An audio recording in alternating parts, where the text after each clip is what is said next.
After the year that was, the Northlakes High class of 2020 was always going to celebrate in style. It's a coming-of-age tradition in a year that's been anything but traditional. Ask any Year 12, it's tough at the best of times without the disruption of a global pandemic. Eddie Tapukalanga dressed to impress, proud of how he got through it. But he says hard work is in his blood. My dad works at a factory, chicken factory, and my mum does, she's like a cleaner at a nursing home. Both lost work when the pandemic hit. On top of his studies, Eddie took on extra work at a kebab shop to buy his family groceries. The schools were next to be closed, forcing students into months of learning from home. I was like kind of like sad and angry because I was like pretty angry because I don't know what I'm going to do with my HSC and stuff like that. I'm just here to pick up a corsage for Conor Smith. It became clear it was no holiday. When the lockdown started, I'm like, I get to sleep in, like I get to miss out on school. And then about 2 weeks in, I'm like, oh, I want to go back to school. I really want to go back to school. I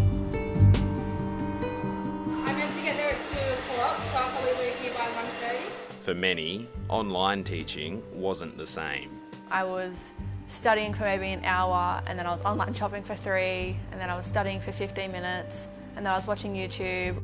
And isolation took a toll. It's just a big, sad feeling. Like I just don't know how to explain it. You feel isolated, you got no one to talk to, you feel very alone.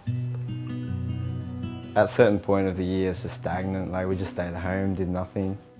Kewan considered throwing in the towel, but felt he owed it to himself and his family to finish. Yeah, Mum was pretty proud. Like I did stay till Year 12 because I was the only kid in the family that did. 300 kilometres northwest in Gulgong, Jack Egan also came close to dropping out. Oh, I'm stoked with myself. If you asked me a couple of years ago, am I going to finish school, I would have said no. I could have guaranteed you that.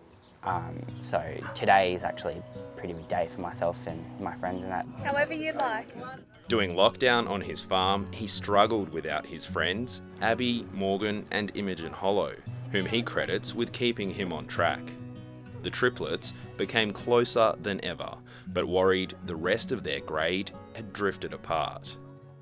Well, we didn't get to do all those things together, so it was hard to bond with our year group. They hoped graduation might bring the group together, even with a ban on dancing and mingling between tables.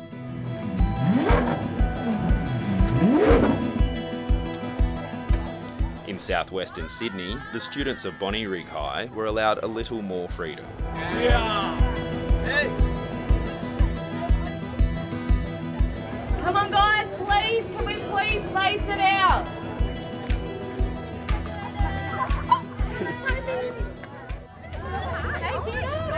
Abbey Jane Bergan says 2020 proved her generation has grit.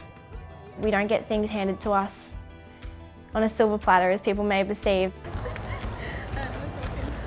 And year captain Sylvia Tran is confident things are looking up for her peers.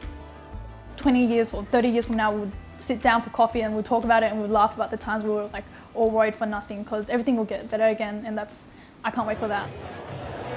Seated or not, it's a party the class of 2020 feared may never happen. And for those who sat exams, it's hoped there'll be even more cause for celebration when results are released on December 18. James Carmody, ABC News, Sydney.